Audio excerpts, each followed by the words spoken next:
السلام علیکم. د هر کور مکتب ګرانو زده کوونکو د پښتو الفبې 11 لوست ته ښه راغلاست. د 11 لوست له پیل څخه د مخه دا ووایاست چې په 10 لوست کې مو څو توري لوستلي وه او د هغو تورو نومونه هم یاد کړئ. په 10 لوست کې مو 2 توري ف او قاف لوستلي وه. په 11 لوست کې د پښتو الفبې 2 نور توري کاپ او ګاپ درشیو.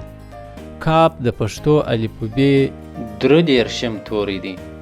موږ په تیر 10 درس کې هم قاپ لوستلی وو، خو هغه غټ قاپ دی چې پښتوني کې لوستل کیږي.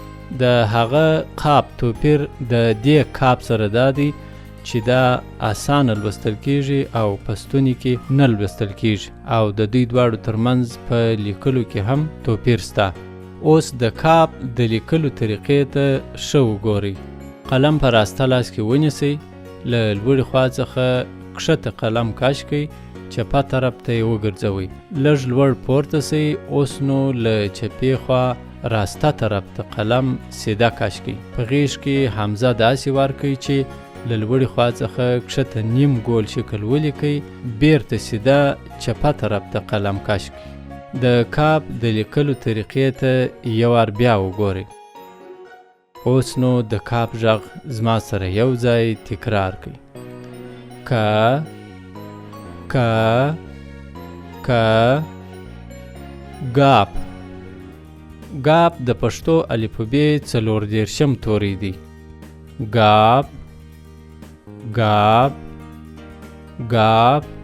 اوس د ګاپ د لیکلو طریقې ته ښه وګورئ. قلم په راسته لاس کې ونیسئ، له لوړې خوا څخه کښته قلم کش کړئ، چپه طرف ته یې وګرځوئ، لږ لوړ پورته سئ.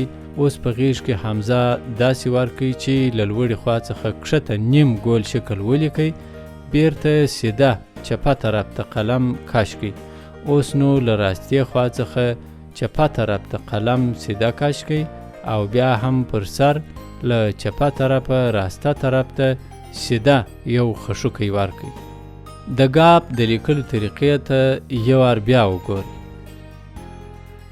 اوس نو د ګاپ غږ زما سره یو ځای تکرار کړئ. ګ ګ ګ.